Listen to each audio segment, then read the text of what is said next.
Eu quero ser breve, sem ser superficial, Deus mediante, e pensar com vocês sobre um pouquinho sobre o sentido de ser igreja. Ainda faz sentido, numa época de crescente secularização, isto é, como diz um amigo que é professor de teologia, de filosofia, nesse tempo de desencantamento do mundo. Ontem, num casamento que eu celebrei, conversava com um amigo que mora na Suíça, missionário. E eu falei, onde você mora? Ele disse assim, eu moro em Zurique. Eu falei, uau, que bonito, deve ser lindo lá. Quando eu for à Suíça, porque algum dia eu vou, né? Minha esposa está trabalhando nisso. Eu quero muito ir em Genebra visitar, né, a igreja onde Calvino pregou, né, Renata? Nós reformados, né? Visitar aqueles lugares, a igreja onde Paul Tournier pastoreou. Ele disse assim, sabe, Gerson, a igreja reformada na Suíça é uma igreja institucional hoje em dia. Porque o pastor é um funcionário do governo. Ele faz um curso de teologia, não precisa nem ser vocacionado, não precisa nem ser crente. Porque se você for estudar teologia numa universidade, para ser um curso reconhecido pelo MEC, ele não exige confessionalidade. Você não precisa crer. Você pode, eu quero estudar teologia, quero saber um pouco desse negócio de teologia. E aí ele faz um concurso, na Alemanha também é assim, não é? Ele faz um concurso público e ele passa no concurso e ele vai trabalhar na igreja que o governo determina e ele recebe do governo. Ele disse que foi para um culto de batismo de crianças e ele ficou muito impressionado porque a família que estava batizando as crianças não eram crentes. Era só uma tradição religiosa. Isso sem falar no crescimento do ateísmo, o ateísmo de guerrilha e de autores como Dawkins, como Christopher Hitchens, Tom Harris. É um ateísmo assim para combater a fé cristã. Isso sem pensar no fenômeno das redes sociais que rouba o nosso tempo, rouba nosso contato com a realidade, que invade a nossa sala de jantar, né? Que subverte o tempo que a gente poderia usar com a família, lendo um bom livro, não é? Fazendo uma caminhada. E a gente fica lá vendo foto de gatinho. Bom dia, boa tarde. Coisas desse tipo. Qual o sentido nesse tempo secularizado, nesse tempo hiperconectados, de sermos igreja, de insistirmos na plantação de uma nova igreja? Essa igreja tem 4 anos. Ela está em um processo de plantação, está sendo plantada, não é, Renato? Eu, por exemplo, sou um dos que acredita que é melhor ter 10 igrejas com 200 pessoas do que uma igreja com 2.000 pessoas. Aprendi com Eugene Peterson que o tamanho ideal para a igreja onde eu sirvo é enquanto eu souber o nome das pessoas. Enquanto eu souber o nome das pessoas, esse é o tamanho. Não tenho nada com os meus amigos que pastoreiam igrejas grandes, de 800, 1.500, 3.000 pessoas. Mas eu gosto da ideia de olhar para quem está sentado aí e saber o nome. De enquanto eu prego, enquanto eu estou pregando o sermão que o Senhor soprou, colocou no meu coração durante a semana, eu olhar para a congregação assim e pensar, puxa vida, como Deus é gracioso. O que eu estou pregando aqui se cumpriu na vida daquele casal. Eles estavam numa crise profunda no casamento, mas eles foram restaurados. Às vezes eu me disperso assim enquanto estou pregando, na igreja que eu sirvo como pastor há 22 anos. Eu olho assim, poxa, aquele irmão ali estava numa crise de fé e hoje está firme no Senhor. Aquele dali teve uma depressão grave, né? E eu caminhei com ele, nós caminhamos com ele, em paralelo com a psiquiatria, com a psicoterapia. mas aplicando o Evangelho da graça, a graça do Evangelho. Hoje ele está caminhando aqui, sonhando, pensando no futuro, desenhando e redesenhando o seu projeto de vida. Mas quando é uma multidão, eu tenho um pouco de dificuldade. Então, esse tamanho de igreja aqui, não olhem para isso como uma coisa assim ruim. Nós temos saudades, né, amor? Nossa igreja tem 300 pessoas. Eu já acho uma mega church. Já começo assim a confundir os nomes. Eu estou pensando que daqui a pouco eu vou ter que fazer alguma coisa a respeito, né? Mas essa introdução que está ficando longa é para dizer que eu acredito na igreja de Jesus. Eu amo a igreja de Cristo. Eu acredito na igreja de Jesus, eu amo a igreja de Jesus e eu preciso da igreja de Jesus. Você pode dizer isso comigo? Eu amo a igreja de Jesus. Eu acredito na igreja de Jesus. E eu preciso da igreja de Jesus Cristo. O texto que eu quero ler está na segunda epístola de Paulo a Timóteo, no capítulo 4, verso 9. Segunda de Paulo a Timóteo, capítulo 4, verso 9. Procure vir logo ao meu encontro, pois Demas, amando este mundo, abandonou-me e foi para Tessalônica. Crescente foi para a Galácia e Tito para a Dalmácia.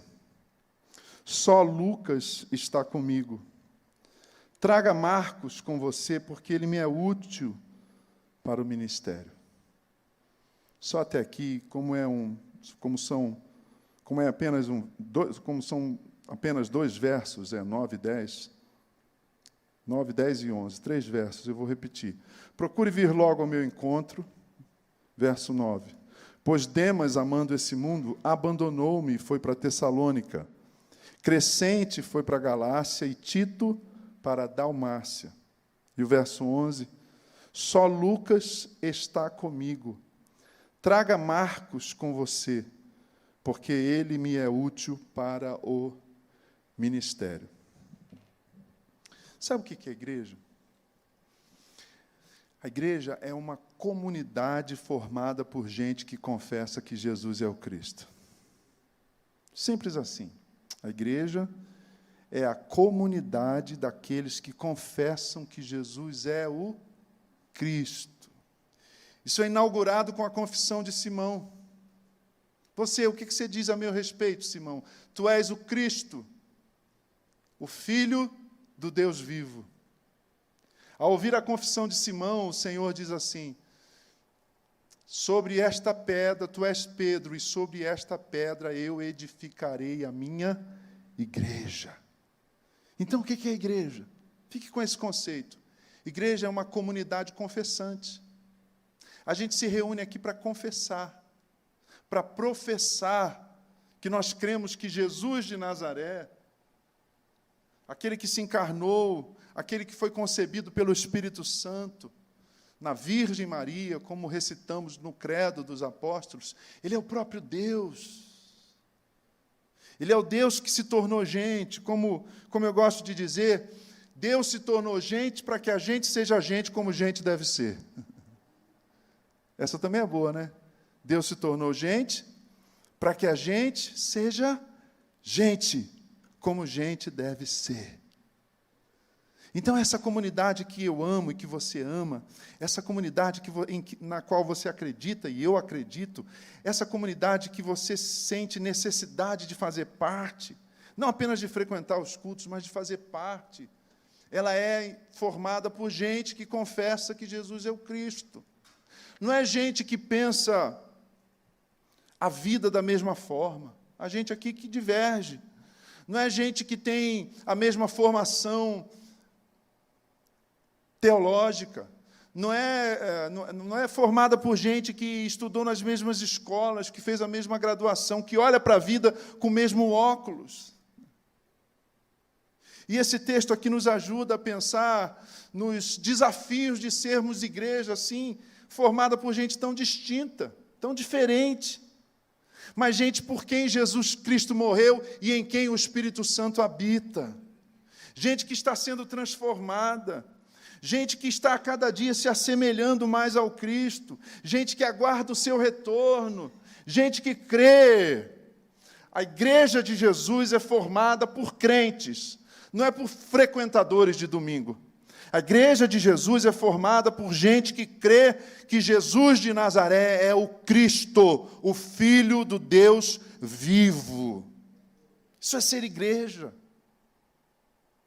Agora, essa igreja, como eu disse, é formada por gente.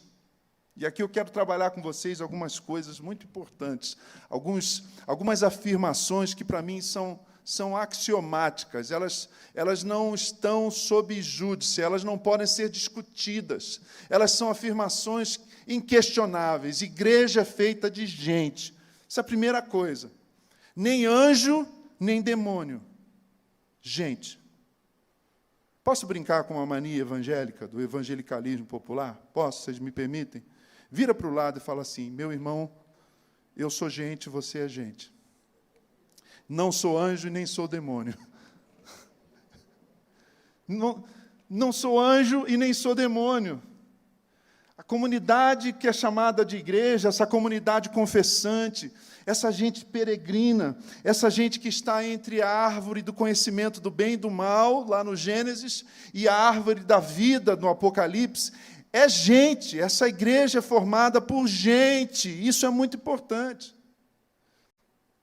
É importante que a gente tenha contato com esse realismo do que é ser igreja. Igreja formada por gente. Nós temos dois perigos quando a gente reflete sobre o que é ser igreja. A nossa concepção de igreja, o nosso conceito de igreja, pode cair no primeiro perigo, que é o perigo de diminuir a grandeza dessa comunidade formada por gente que confessa que Jesus é o Cristo. E como é que a gente diminui esse conceito? Como é que a gente minimiza? Como é que a gente apequena esse conceito? A gente torna pequeno o conceito do que é ser igreja quando a gente diz, e isso é um hábito nosso que faz tempo. É um hábito antigo, meu e seu, e a gente parece que não tem como lidar com ele. Quer chamar isso aqui de igreja. A igreja está tão bonita hoje no culto de aniversário, né? Pintamos a igreja. Quando a gente fala isso, quando a gente usa a palavra igreja, ou eclésia, ou eclesia, em grego, lá do Novo Testamento, e a gente usa a palavra igreja como sendo um sinônimo de templo, de prédio, a gente incorre num erro que não acontece no Novo Testamento. Em nenhum lugar do Novo Testamento a palavra igreja aparece significando um templo, sabia? Você pode ler a Bíblia inteira, pode procurar e sublinhar, pode marcar. Em nenhum lugar do Novo Testamento a palavra igreja é sinônimo de prédio. Mas para a gente é, não é? Onde você mora? Eu moro ali na rua tal, perto daquela igreja.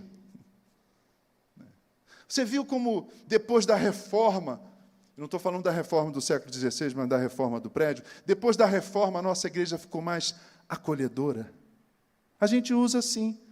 Lá em casa a gente tem uma brincadeira, né? Esposa de pastor, filho de pastor, nós temos as chaves da... Olha aí o erro. Nós temos a chave do nosso prédio. Mas aí assim, eu falo assim, amor, você pegou a chave da igreja? Eu falo, quem tem a chave da igreja não está nas mãos de Pedro, está nas mãos de Jesus. Eu já faço um micro-sermão para minha esposa, que me expulsa assim, aos pontapés, assim. Para com isso. Né? A gente pegou isso, a gente colocou isso dentro de nós. Não é? Esse é o primeiro erro. Mas, às vezes, a gente usa a palavra igreja também como sinônimo, como índice, apontando para a denominação. Qual é a sua igreja? Eu sou presbiteriano, eu sou da IPB, eu sou da IPI, eu sou da Igreja Batista, eu sou da Convenção Batista Brasileira, eu sou metodista. Qual metodista? Não sou da Igreja Metodista do Brasil, eu sou da Igreja Metodista Livre. Quando a gente usa essa palavra igreja, quando a gente usa a palavra igreja apontando como índice de denominação, a gente também não está sendo bíblico. Porque se no Novo Testamento a palavra igreja não aparece como sinônimo de prédio, muito menos como uma instituição, essa coisa da instituição, que os nossos irmãos e amigos católicos, nossos parentes, né, gente que a gente ama, que é católico, diz que é a Igreja Católica Apostólica Romana, que começa com Jesus. Na verdade, começa com Constantino. Não estou aqui, claro, e com muitas escusas, não estou questionando o pensamento católico, eu não quero ofender ninguém que talvez nos assista depois, mas a instituição católica acontece muito depois, com a conversão do imperador Constantino. No Novo Testamento, a palavra igreja não é um prédio, não é uma instituição, e também e tampouco é uma reunião. Sabe aquele teu vizinho que fala assim, tudo bem, que horas começa a igreja nessa noite? Já ouviu alguém falar assim? Igreja como sinônimo de reunião. Então, quando eu penso que igreja é prédio, é templo, que igreja é instituição, denominação, quando eu penso que a igreja é uma reunião, eu estou apequenando, eu estou minimizando, eu estou diminuindo, eu estou aguando, eu estou desidratando o conceito bíblico do que é ser igreja. Biblicamente falando, igreja é a comunidade dos que confessam que Jesus é o Cristo. Eu já vou chegar aqui no texto, mas nós corremos também um outro perigo. Se o primeiro perigo é diminuir, é ter uma certa miopia do que é ser igreja, o outro perigo é maximizar, é exagerar, é idealizar o que é ser igreja. Para muita gente, igreja é formada só por santos, só por gente boa, né? Só por gente perfeita. E de vez em quando, no escritório pastoral, eu recebo alguém que me diz assim, pastor, eu estou aqui porque eu estou muito decepcionada. Eu fiz um negócio, ou decepcionado, eu fiz um negócio com alguém aqui na igreja, com determinada pessoa, com fulano, e ele ainda não me pagou, pastor, não honrou a sua palavra. Eu jamais imaginei que eu ia achar gente desonesta na igreja. Sabe o que é isso? Isso é idealização. Uns acham que igreja é prédio, é templo, é denominação, e outros acham que igreja é formada é um ajuntamento de gente perfeita. Os teólogos têm o hábito de usar expressões em latim, não é? E o Martinho Lutero tem uma expressão que eu gosto muito. Ele diz que nós somos vamos praticar o nosso latim nessa noite, simul justus et peccator. Simul justus et peccator. Sabe o que isso quer dizer? Que nós somos ao mesmo tempo justos, perdoados, mas ainda somos pecadores. Você já se decepcionou com alguém na igreja? Bem-vindo ao clube.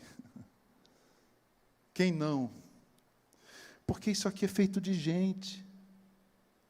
A IB Metrô não é feito de anjos e nem de demônios. Os demônios ficam lá fora, em nome de Jesus. Amém? A IB Metrô é feita de gente. Que tipo de gente, pastor? Gente que confessa que Jesus de Nazaré é o Cristo. Gente que crê nas Escrituras, gente que foi alcançado pelo Evangelho, gente que foi perdoada, que foi justificada, isto é, foi livre da condenação do pecado, gente que está sendo justificada, isso quer dizer, está sendo livre do poder do pecado, e gente que será glorificada, isto é, gente que estará livre da presença do pecado, gente que crê nessas coisas. Mas é gente pecadora, gente falha. Hoje pela manhã eu preguei no Evangelho de João, capítulo 5, de 1 a 14, a cura do paralítico em Betesda. Betesda, casa de misericórdia. Jesus vai àquele lugar, encontra aquele homem, vira para aquele homem que estava ali há 38 anos, mendigando, esperando, crendo numa crendice que descia um anjo, mexia nas águas, e o primeiro que descia a água era curado. As águas era curado, e Jesus se dirige para aquele homem e diz assim, você quer ser curado?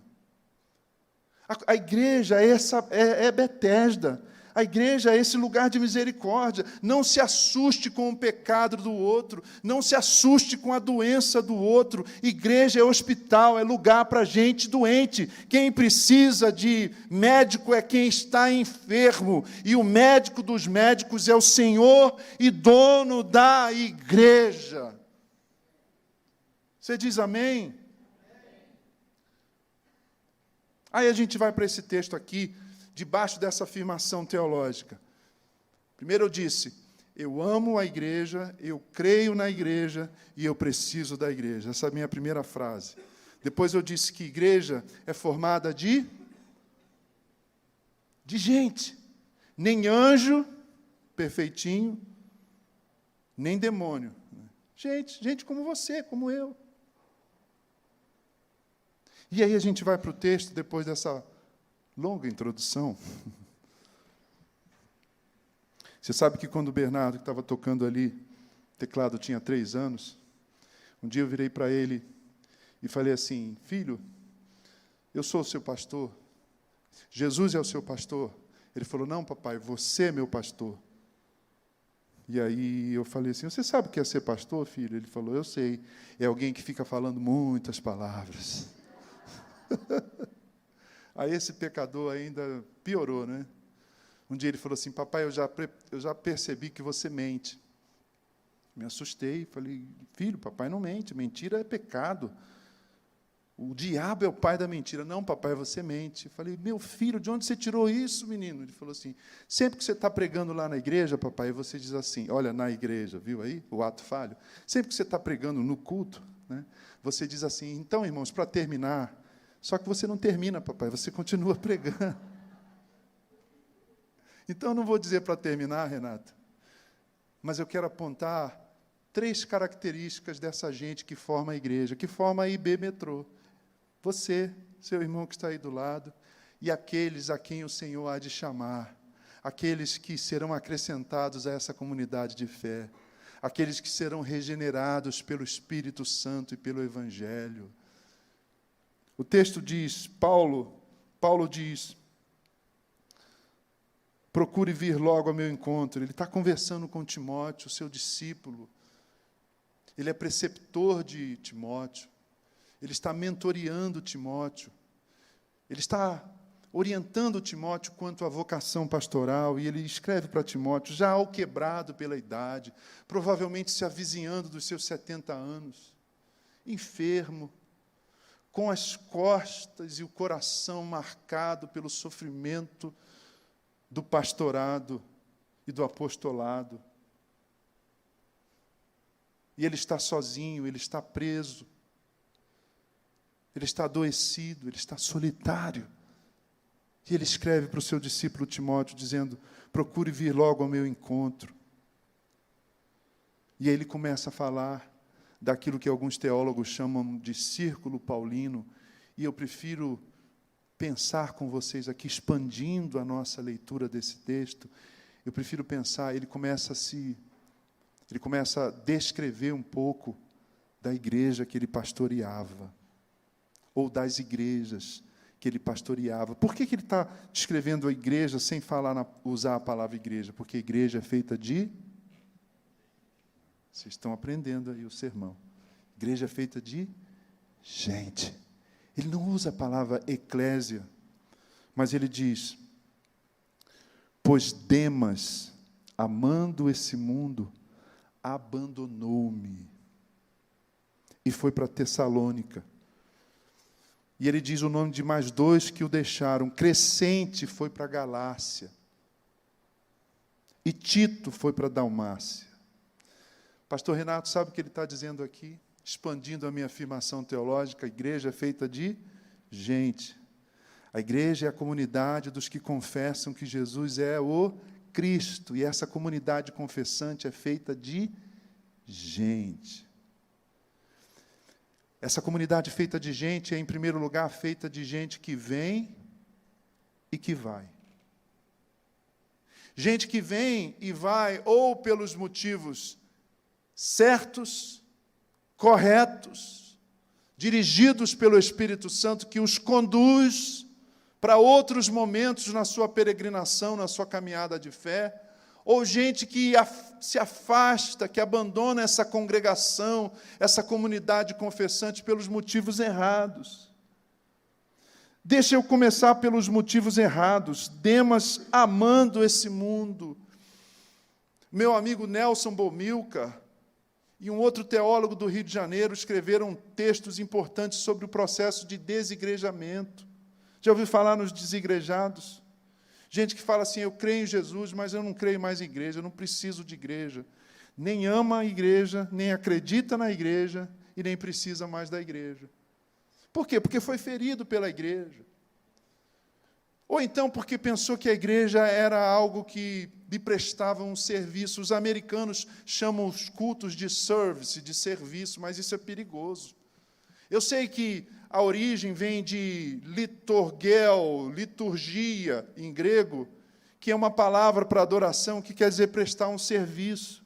Os servidores públicos, no mundo helênico, no mundo grego, eles eram os litúrgicos, porque liturgia era o serviço público, quem trabalhava para o povo. Mas tem gente que acha que o pastor Renato é seu funcionário.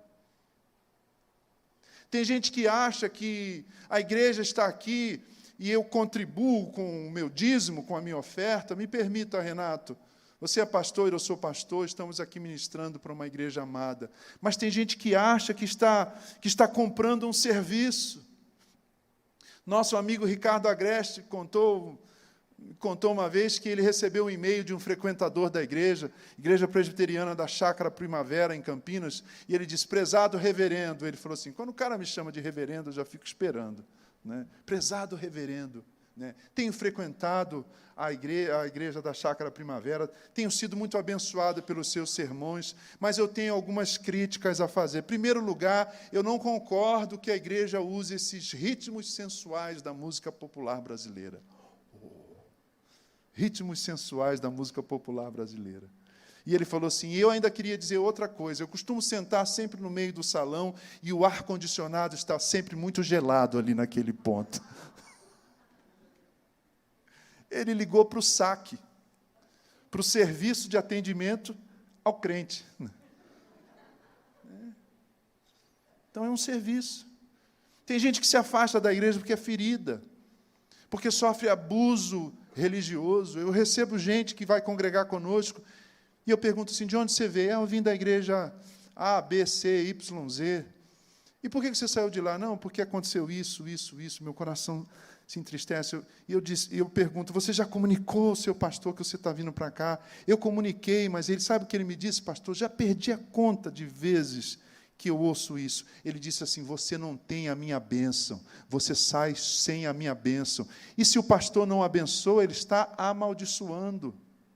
Então tem gente que se afasta da igreja porque tem essas feridas.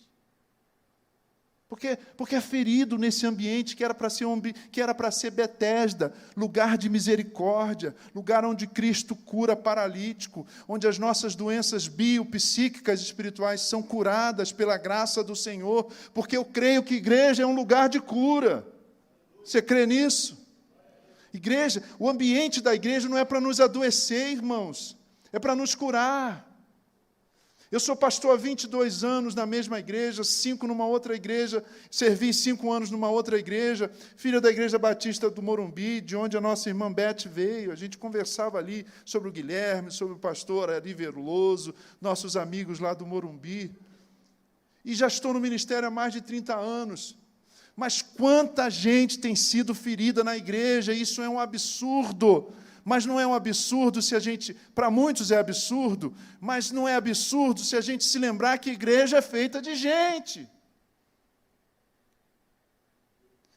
Paulo está sozinho, e ele diz, venha estar comigo depressa, procure vir logo ao meu encontro, Timóteo, pois Demas, amando esse mundo, abandonou-me e foi para Tessalônica. Gente que sai da igreja, gente que abandona a igreja, não é porque a igreja é ruim, mas é porque ama esse mundo, porque se apega ao século, se seculariza. Também com o nome desse, Demas. Não é? Tem que ter cuidado, porque pode ter algum Demócrito aqui, né? Os nomes gregos são tão comuns. Então, o Demas, ele abandona a igreja amando o mundo, apostatando. Você conhece gente assim? Que abandonou a fé, que abraça um outro credo, o credo do secularismo, do pluralismo, do hedonismo, do niilismo e outros ismos. Converse com o seu pastor, ele é um teólogo competente. Mas tem gente também que deixa a igreja, que abandona a igreja pelo motivo correto. O Crescente, o Tito eram colaboradores do apóstolo Paulo, e eles vão desbravar novos horizontes, eles vão semear o evangelho em outros lugares. Isso nos leva à primeira descrição desse tipo de gente que forma essa comunidade confessante. Igreja é feita de gente que vem e vai. Aceite isso, pastor Renato, do seu colega aqui.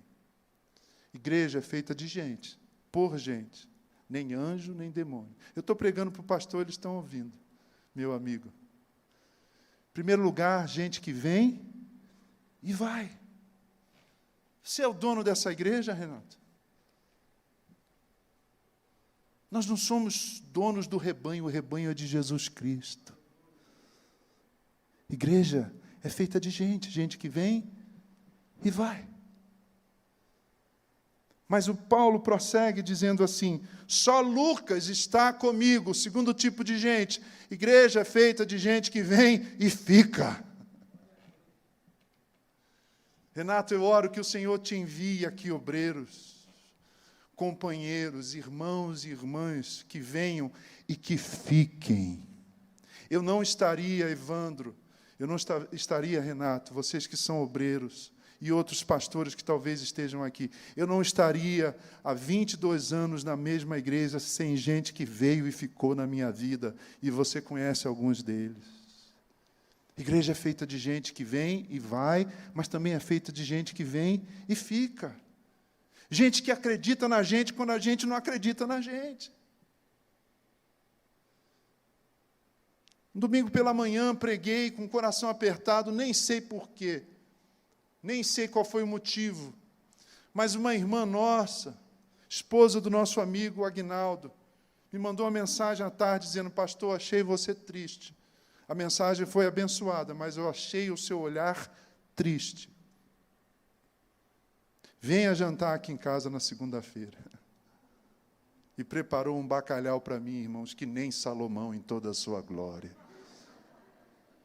Cuidou do pastor. Porque quem cuida de quem cuida? Pare e pense. Quem cuida de quem cuida de vocês? Cuidem do seu pastor. Cuidem dos seus presbíteros, dos obreiros,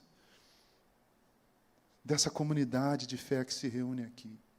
Recapitulando, indo para o terceiro e último, para o Bernardo não ter razão quanto às minhas mentiras homiléticas de púlpito. Igreja feita de... Vamos gravar isso, daqui a 20 anos você vai lembrar desse sermão.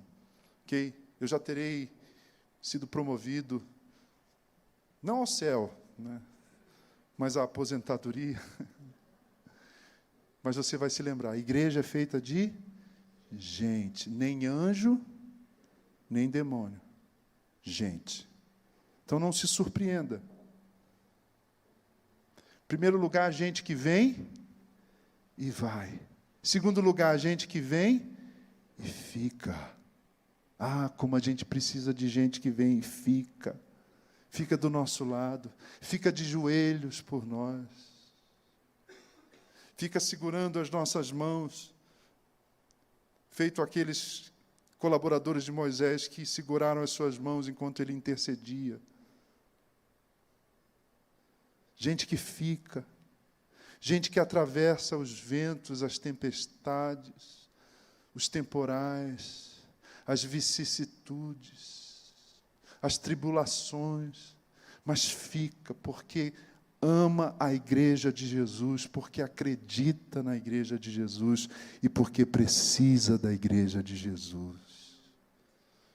C.S. Lewis, quando se converteu do ateísmo, na sua biografia, Surpreendido pela Alegria, ele conta que citando as suas palavras aqui, parafraseando, ele diz assim: eu percebi que, como cristão, eu precisava frequentar a igreja. E eu fui para a igreja mais perto, era a igreja no campus de Oxford, onde ele era professor. C.S. Lewis, autor de muitos livros importantes para nós, Crônicas de Nárnia. E aí ele disse que ficou muito decepcionado no primeiro culto, porque o sermão era de segunda categoria, e a música era de quinta categoria. Mas ele disse que naquele momento ali ele entendeu uma coisa: a igreja não existe por minha causa. A igreja existe para cumprir os propósitos do reino de Deus. Quando alguém me fala assim: pastor, eu não gostei muito do culto, eu falo: por quê, irmão? Não, por causa do baterista. Sempre põe a culpa no pobre do baterista, né? Eu fico com uma vontade de falar uma coisa, eu não falo, mas aqui eu vou falar. Dá vontade de falar assim: que bom, o culto não era para você, o culto era para Jesus. Mas a gente pensa muito em nós, não é? Parece que a igreja existe para nos servir. A igreja existe para servir, mas não para nos servir. Vamos recapitular: a igreja é feita de gente que vem e vai, gente que vem e fica, mas falta um terceiro tipo: gente que vai e volta. Olha o que ele diz aqui: traga Marcos com você, porque ele me é útil para o ministério. Sabe quem é esse Marcos aqui? É João Marcos. João Marcos era parente de Barnabé. Lembra que Paulo e Barnabé vão para uma viagem missionária e levam o seu parente, o Marquinhos?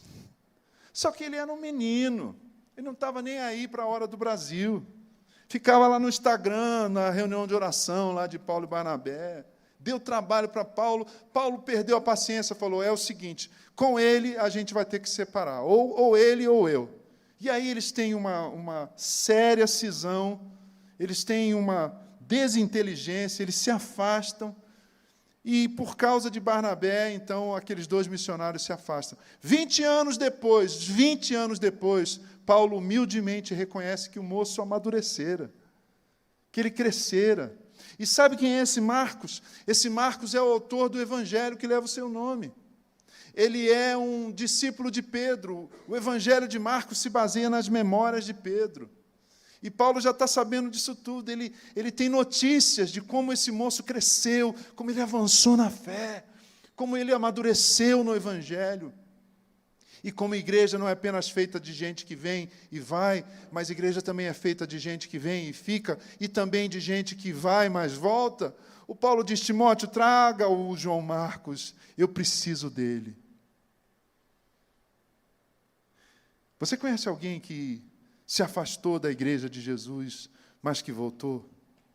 Eu oro que essa igreja seja um lugar, seja um ambiente que acolha, possa acolher aqueles que se afastaram, que foram para a terra distante, Lucas 15, que desperdiçaram dissolutamente a herança do Pai, a herança da graça na terra distante do pecado, mas quando entrarem aqui nesse espaço, quando entrarem aqui no relacionamento com vocês, eles sejam acolhidos, e recebam um anel, e recebam novas vestes, e haja festa, porque a igreja feita de gente, essa comunidade confessante também é um lugar de perdão e de festa.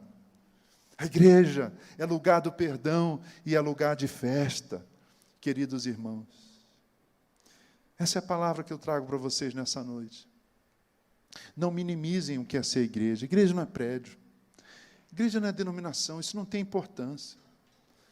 Sabe onde a importância, entre aspas, das denominações se desfaz, feito fumaça? No campo missionário. Os missionários que nós apoiamos na nossa igreja, os meus amigos missionários, eu sou envolvido com Portas Abertas, com a missão Portas Abertas, eles relatam que no campo missionário isso não tem importância nenhuma. Eu fui para a Turquia, fui para a Albânia com um obreiro de Portas Abertas, E lá nós visitamos uma igreja, Assembleia de Deus, uma igreja pentecostal. Posso ouvir um amém aqui?